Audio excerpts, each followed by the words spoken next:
on, whether it's been a loss or a win. But, the sun came out the next day. And, this is another one of the situations where the team just has to, as my father used to say, step up and do it or go home. And, quick shout out to the boys in the chat room. I agree most times. I guess I'm going to take a little bit of a slant this time because, I'm not going to say that this should have been done 3 weeks ago. Hoyer played himself out of the job, but now you have to, and this is what Coach Pettin has to do, is bring this team together and say we still have an opportunity to make the playoffs. However slim it is, we have to play out our string. We have to win these last 3 games. We have to find a way to do it.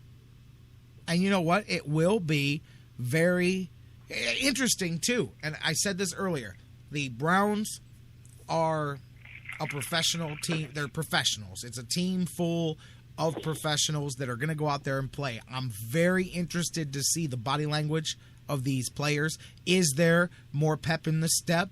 Were they getting ground down by the offense, or are they not happy that the Browns? I mean, it'll be very interesting dynamic there to see what team hits the field here for the final 3 games of the season coming this weekend. I mean, you gotta think that they're gonna be fired up for no other reason than the energy that's going to be in the stadium here because of it being the end of the home schedule and Cincinnati and Battle of Ohio and playoff race and all of those other factors that we've already talked about.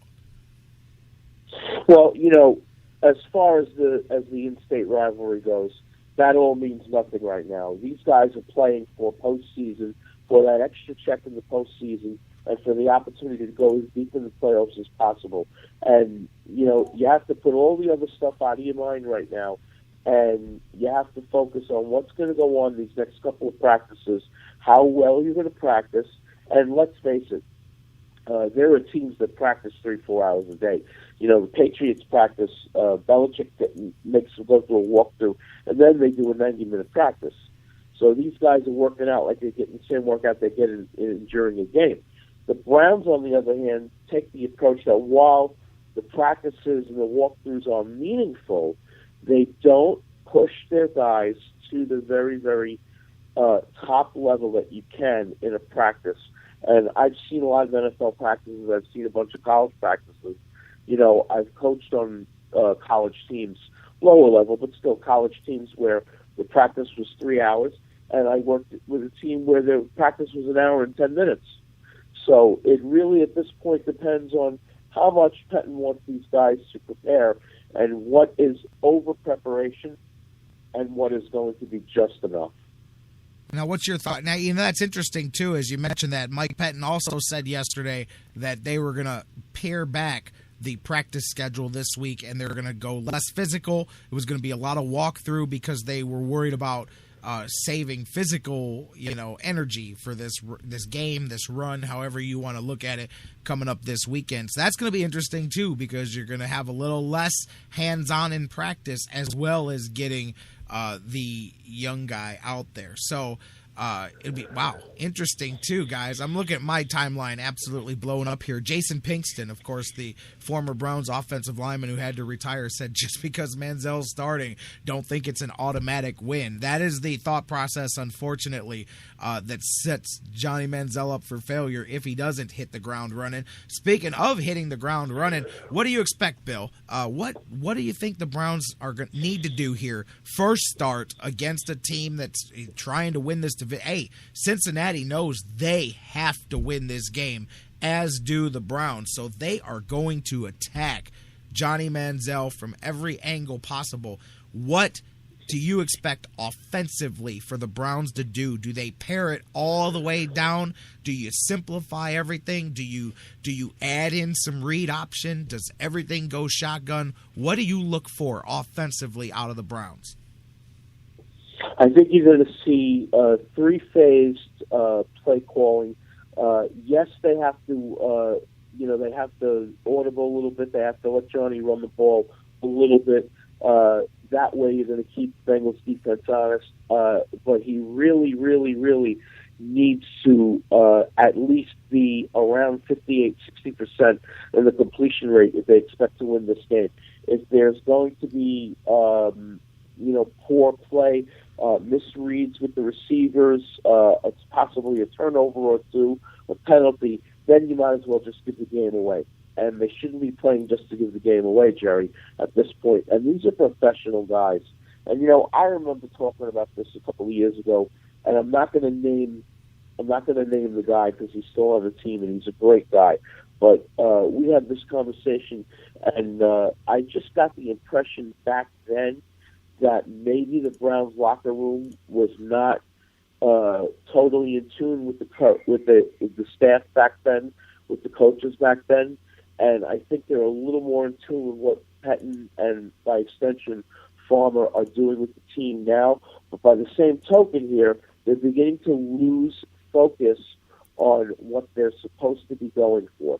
When you start to worry about little ticky-tack things going on in the practice and, who said what in the huddle during the game, then you're not focusing on the goal. And the goal is to win the game and keep winning these 3 games and get into the playoffs.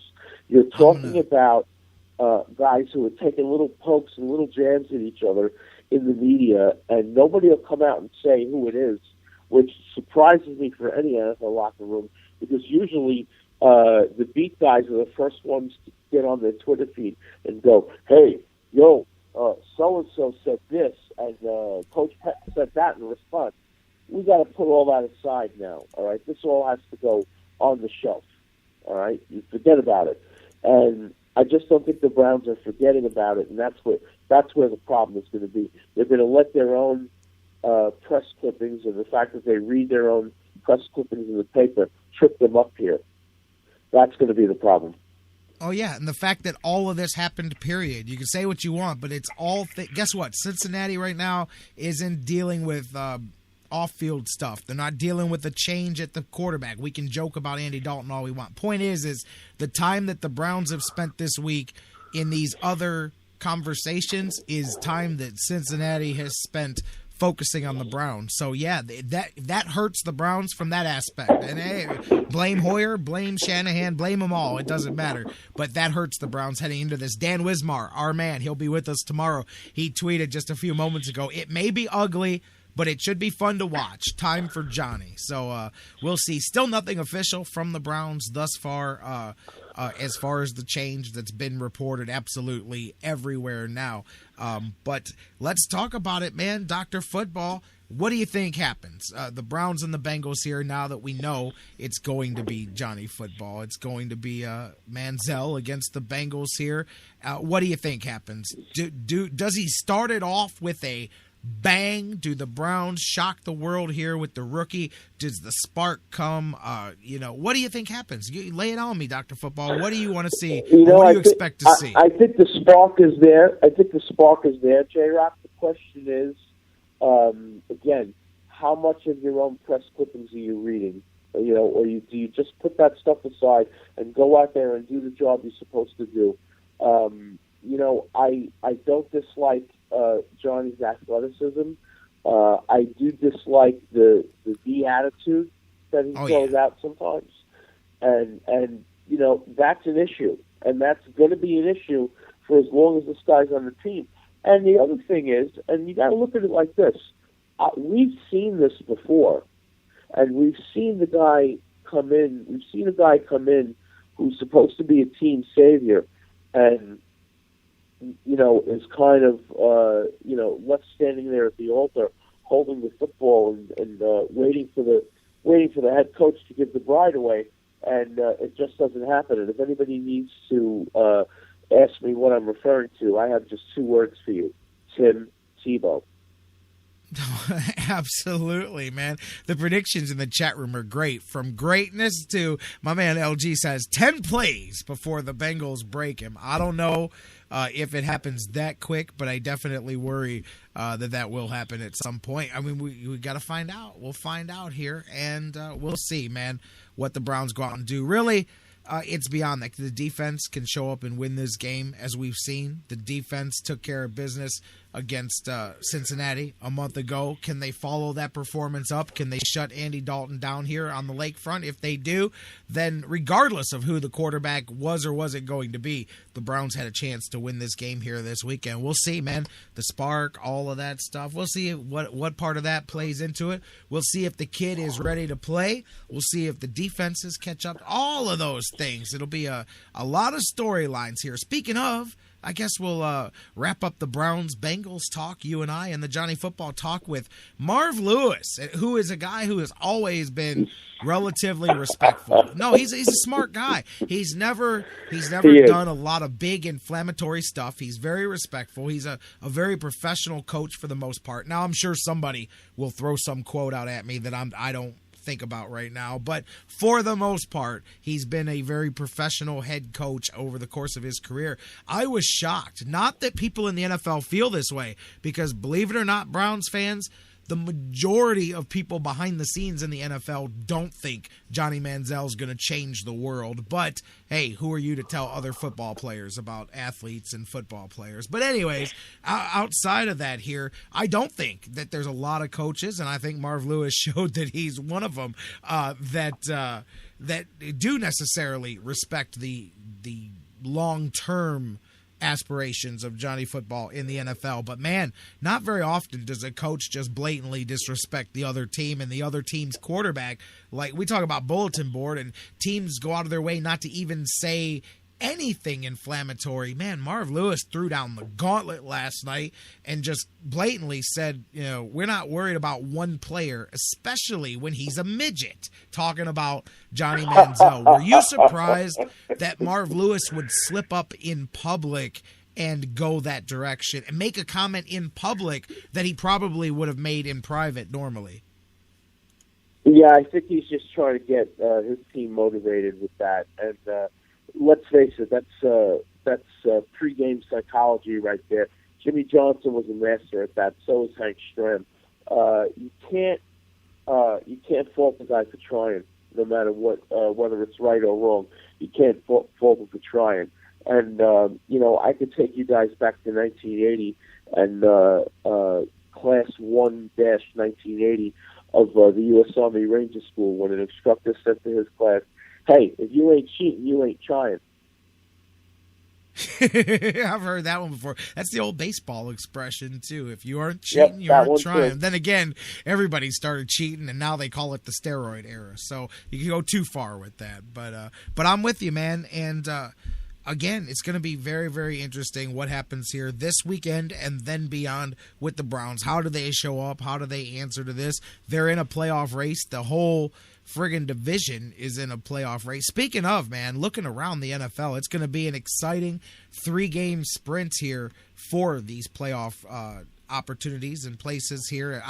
We saw last night Atlanta can lose and stay in first place in the NFC South. But outside of that division, which is an anomaly compared to the rest of the world, looking at the North, Browns are 7-6, a game and a half back from Cincinnati at 8-4-1. Pittsburgh and Baltimore right in the middle. All those North teams play each other. Cleveland's got Cincinnati and Baltimore coming up. Cincinnati and Pittsburgh played last week. They play again, so on and so forth.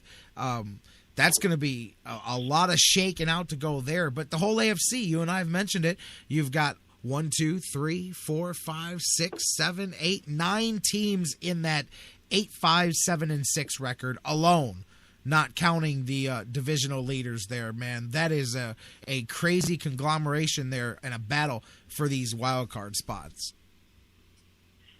Yeah, that is definitely a situation where you have all the teams looking down the deep, dark abyss. One more loss and they might as well hang it up and forget about it.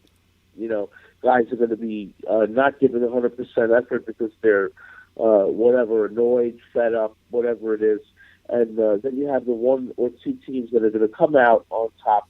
And, we talked about it maybe 4 weeks ago, J-Rock. I'm not sure that a wild card comes out of this division.